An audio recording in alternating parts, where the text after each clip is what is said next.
Okay, so bringing up a new topic of modern toxins. I think it's a new topic because there's no boot camp on it. You do have in one of the golden rules the reduce stress, and the reason I put toxins into this stress category is because anything that is not part of our evolutionary environment, that is new to that environment, stresses the body, whether it comes in through the skin, through the lungs, through the mouth, even ear stress.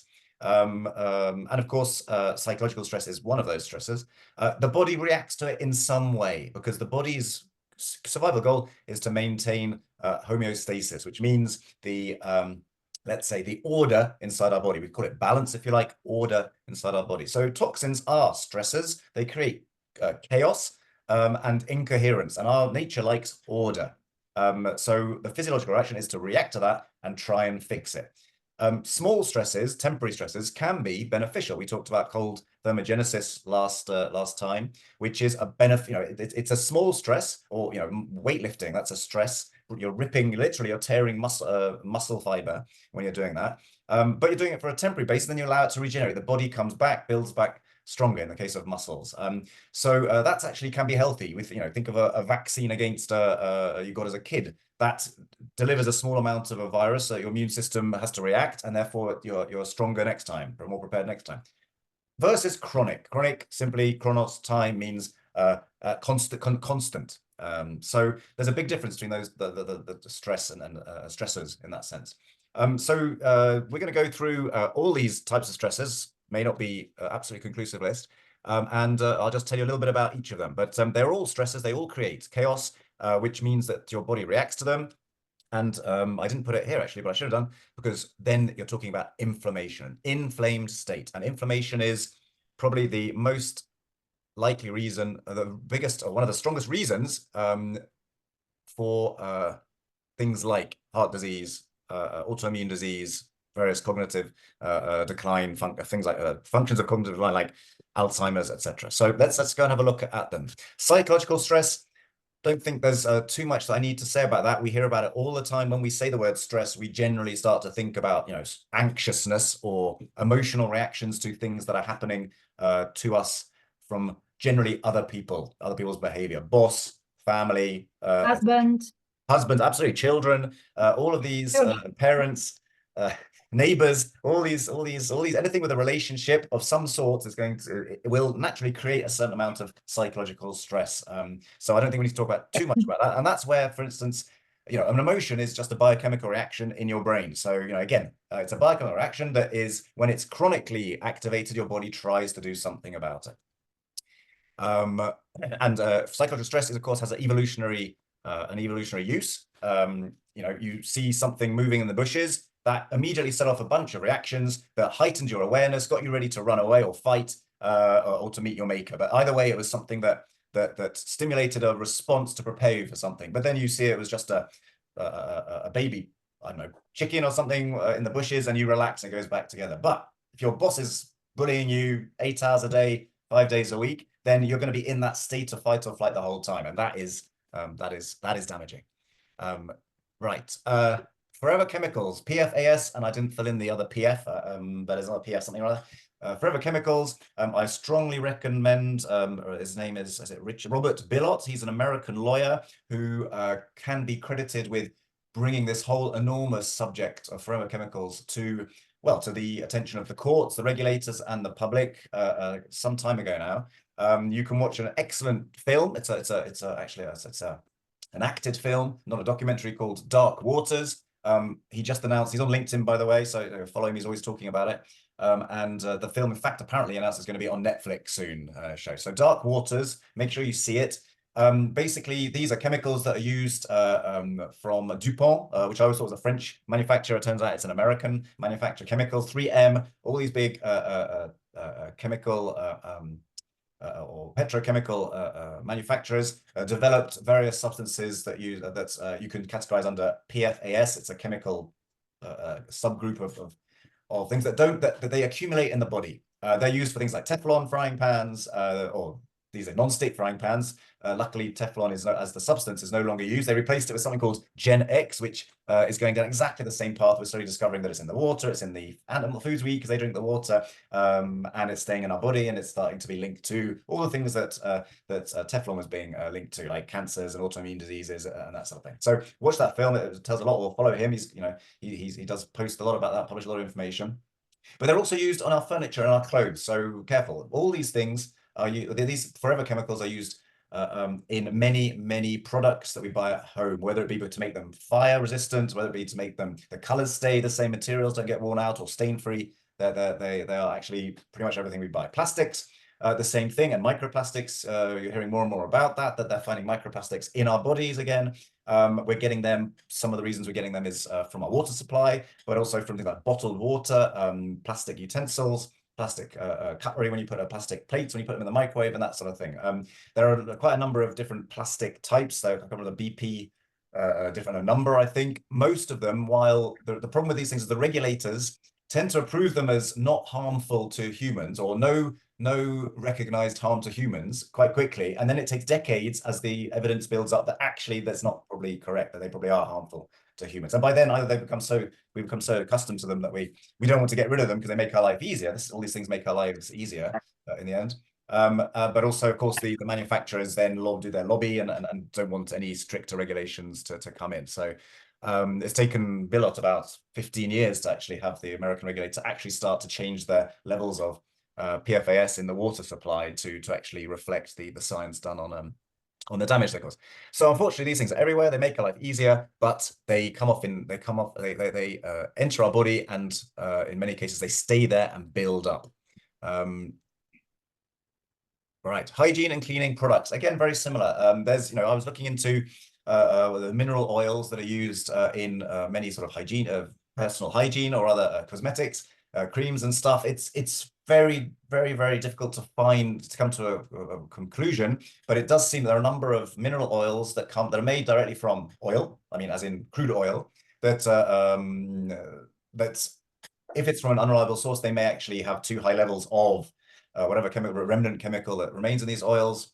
Of course, the manufacturers all claim they've been tested, they have under a certain amount of particles per million or whatever, they're all safe. And it's really difficult to know where the truth is. But you can also do your own research into the website I linked in one of the emails. You can actually look up the ingredients in your cosmetics and identify whether or not the individual ingredients are more likely or less likely to be stressors to your system, to your body. So I recommend doing that. Detergents, the same. There's quite a big movement now to create lots of home natural cleaning products made from bicarbonate soda, lemon, vinegar, that sort of thing. Instagram's full of them, etc. I recommend. My wife's experimenting with these things as well. It's quite interesting. So that would be, if you want to go that way, look into that.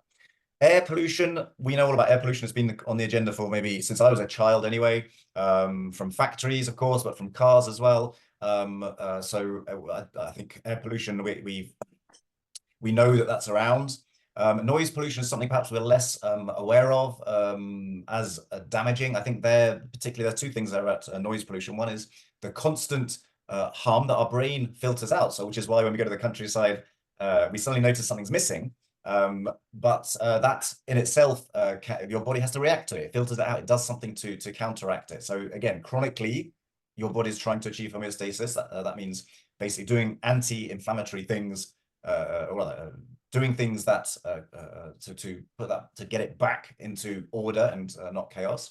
But the other thing is there's a lot of interesting research around the impact of different frequencies on brain function, but also even on red blood cells. A fascinating experiment where they discovered that red blood cells would, I think they would multiply, or there's more oxygen carried in or something, between 70 and 80 decibels. But above 80 decibels, I think it was, they actually all died. So when you've got another harm, it depends how far away you live from the traffic or what the decibels. You can get apps that measure the decibels actually. Theoretically, or rather, there is a clear link somehow between the frequency of sound waves. It turns out they actually are bubbles, and their impact on our cells at a subcellular level. Remembering that our cells are mainly water, structured water that absorbs frequency, for frequency. So it's kind of logical that if we are exposed to constant levels of sound frequency, then probably the water in our cells is absorbing that somehow. And then the question is, what is that? What is the effect of that? We don't know because it's not a particularly well studied area, but yeah, this is noise, constant noise from, well, constant noise is not something that was in our evolutionary environment until very recently. So our body has to somehow deal and adapt to that. Things we do to the ingredients of our food and water. So everything from fertilizer, pesticide, insecticide, that's on the fields, the preserving of foods or ingredients. Then we got animal space. You've got things like by the way, all the things that are sprayed with fertilizer, pesticide, insecticide, including famously glyphosate, is also eaten by the animals that we eat. So, you know, it's accumulating in them. We know about the heavy metals in the fish supply. So the recommendation is, if you want to err on the side of caution, is eat the small fish, because the big fish eat the small fish and it accumulates in them. So don't eat the big fish. But I don't know how worrying that is. One thing to point out, however, is that your body is able to deal with melanin, for instance, is your anti-heavy metal, anti-toxin chemical in your body. Melanin, we can build our melanin supplies by being out in the light. Unfortunately, if we spend most of the time indoors avoiding sunlight, then our melanin supplies will actually be degraded. So if you want to make yourself more robust against all these toxins I'm talking about, particularly the chemical ones, then melanin, building your melanin supply is really important by being out in the sun. But anyway, so the food, you know, in these cattle farms or fish farms, they're being fed at least species inappropriate food. You would never have fed a cow. A cow would never have eaten lots of corn, and a fish would never have eaten lots of what is it? They feed salmon to make them pink. They feed salmon with that bone powder or something. yeah, something like that. Yeah. And then wild fish do eat other fish, of course. They're not going to have. Smell it sometimes from the fish. That's awful. Right. Thank you. That's really good. Thank you. I didn't even know. I knew it was something. We know in Britain, of course, mad cow disease. They were fed, what was it, ground up sheep bones or something. So you know, so when you start feeding a species the wrong diet, it's going to have some malfunctions. And then if we go and eat it, then God knows what happens. Mind you, we as a species have been eating the wrong diet for the last 100 years for sure, quite intensively, and with the logical consequences. So yeah, so stuff that's sprayed on our food, on ingredients, or on the food itself. You know, the waxes on fruit so it looks shiny and fresh in the supermarket. The way it's preserved, things are picked early, put in gases, transported, and they ripen in these gases, etc., etc. Once again, the same thing. Generally, the regulators approve it quickly with minimum evidence, and then it takes years or decades for any evidence to accumulate against all odds. As well, because no manufacturer is going to investigate how harmful their spray is, because what if it happened to be harmful? So it's, you know, it's a bit, the horses have bolted generally. Of course, the things we use to create food, in inverted commas, you know, manufactured stuff in factories, generally using always seed oils, which themselves are chemically or chemically extracted, deodorized, hydrogenized, etc., and entirely poisonous, essentially.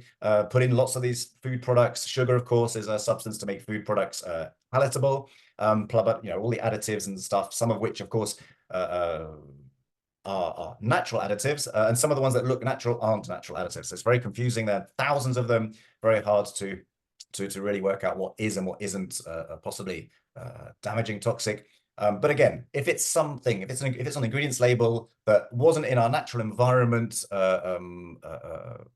let's say 200 years ago, then probably it's not something we need to put into our body, because our body's going to have to deal with this foreign substance that it's never had to deal with before, and it's not prepared to do. Light pollution, we talked about that in the boot camp about circadian biology, particularly the last 150 years since we started electrifying homes and streets with electric lighting. That was the first step. But particularly the last 20, 30 years since the introduction of LEDs, in the last 15 years, where they've actually been, you know, it's almost a black market goods. The incandescent old style filament bulbs that at least, you know, had pretty good red and even near infrared spectrum. So I don't need to talk about that too much, but what we perhaps also underestimate is the impact of street lighting, particularly the new LED energy saving lights on wildlife, animals, insects, anything that lives outdoors. And these lights are shining at night, turning it into day. It alters mating patterns, feeding patterns. Can you imagine a nocturnal animal that's supposed to be using the signal of night arriving to go and feed, and suddenly it's basically like midday. So it's decimating our wildlife, and of course, we decimate our wildlife, we run out of food as well, and our whole environment. We destroy our own environment in that way. So unfortunately, we've taken an evolutionary wrong turn when it comes to lighting. Hopefully, there'll be changes soon before it's too late. And the non-native EMFs, very disputed area. EMF, electromagnetic frequency, non-native means not normally present on the Earth's surface, but these days present everywhere that we go because of the Wi-Fi routers, the mobile operators, all the various signal comms that are being wirelessly sent backwards and forwards, even the ones we don't use. The actual devices themselves that not only emit blue light, which is of course also part of the electromagnetic spectrum, but also the actual batteries inside them and the processes creating also electromagnetic or wave, let's say. So again, these are things that we never had to contend with up until electrification, and particularly the last 30 years with things like having a little EMF producer with Bluetooth, with Wi-Fi, and a electric source in our pocket right by our genitals. That's kind of pretty crazy. All those I used to have AirPods. I've stopped wearing them because while it's a very small source, when it's right in your ear, it's literally millimeters away from your brain, broadcasting Bluetooth, and of course a little bit of a power source there. So I actually bought myself special. They're called AirPods, I think, but they're wired and they actually transmit the sound via air at one point. So they don't transmit the EMF into your brain. So these mobile operators. Hold on, can you which earphones are those? Can you tell me the name of the brand? Oh, I will look that up. I bought it from. I'll look it up and tell you. Yeah, I think there are a few brands you can get, but I'll tell you what's it called. Bon Charge is the company. Bon Charge. Yeah. And have you heard of these shocks, this kind that you don't actually put into your ears, but just around? Yeah. I haven't. No, I haven't. But they're wireless. They're wireless. Yeah, That's a so problem, they're right? transmitting something, and when you think about it, okay, it's not in your ear right by your temple, but it's somewhere else by your temple. So it doesn't solve the initial problem of having a one thing to remember, that the further you put these things away from you, the double the impact, double the decrease of the impact. So if you're holding your iPad like this, or you move it 1 meter away, the effect of take it 1 meter, half a meter away, the effect of holding it further away is has double the expected. It's not a linear, it's an exponential kind of decrease. You're actually reducing much further by putting it further away. So you don't have your laptop on your lap. You want to have it on the desk in front of you, for instance. That's fine. But we're talking about what to do with it. I'm just telling you what there is out there. And the point is, there's so much of it, you can't control it all. It's impossible. And we need this stuff for our modern life. Some of it more, some of it less. Most of the stuff is to do with convenience, of course. So it's kind of really tricky what to do about that. So the first step is control what you can control. That means start with your own home. You can't do anything about it, probably the office or the supermarket, or be nice to do something about the school, but where your kids go to. But start with what you can control. That's your home. Things like food composition, we've talked about that. That's taking out most of the toxins or stressors that we consume from exogenously. In ingredients, etc. Choose your food source as well. Try and get organic. Try and get pastured animal products and wild caught fish, etc. So those are things you can do relatively easily. Home environment. You don't have to go and start using bicarbonate of soda and vinegar, but you can experiment. Start trying out. For some things it's really good, and some things it's not as great as the commercial product. So you have to balance that. But start with the low-hanging fruit. So hygiene projects. Put your Wi-Fi on a timer so it switches off the wireless signal at bedtime, for instance, and switches on again in the morning. At least you're reducing your Wi-Fi exposure by 1/3, basically. Devices, they're things you do, the red light, the color filter, you hold it further away, you get yourself headphones. I move my phone around my body when I have to carry it, so it's not in one place at least at the same time. I used to just have it in my trouser pocket right by my testicles. I mean, so now I just move it around my jacket and stuff. Ladies, you have handbags, stick your phone in your handbag. That's good enough. Cooking utensils. We still have some Teflon pans, but I don't use them anyway for when I prepare food. I have a cast iron one and I have a stainless steel one. And I'm now trying to avoid the plastic utensils using wooden ones, because on these you can use hard utensils, of course. So you can use wood or some sort of other material than plastic.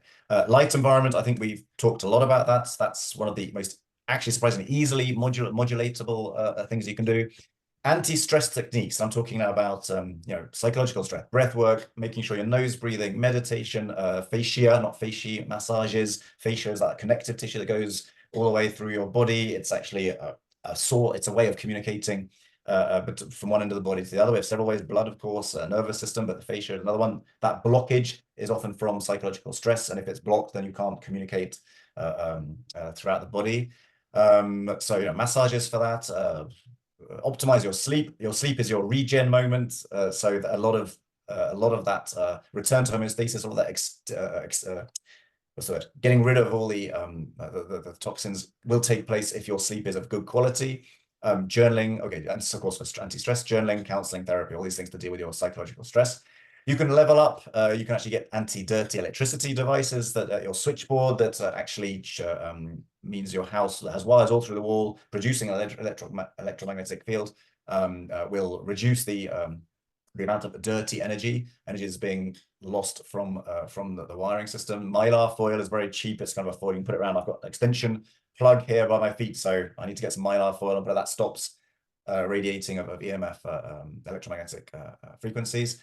Air and water filtration. I don't have that. I'm still drinking tap water and air filtration, for instance, which is going to be on our new house. And of course, you can hope and pray. So that is the quick version of the effect of toxins, otherwise known as stressors, otherwise known as chaos, and the most kind of common chronic stressors that we have. I haven't talked about mold in the home, but I didn't talk about it because I don't know too much about mold, but that is clearly one thing that needs to be done. The antidotes are strong immune system, which comes from proper diet and sleep, and exposure to sunlight. Those are your three main antidotes to that. Okay, any questions?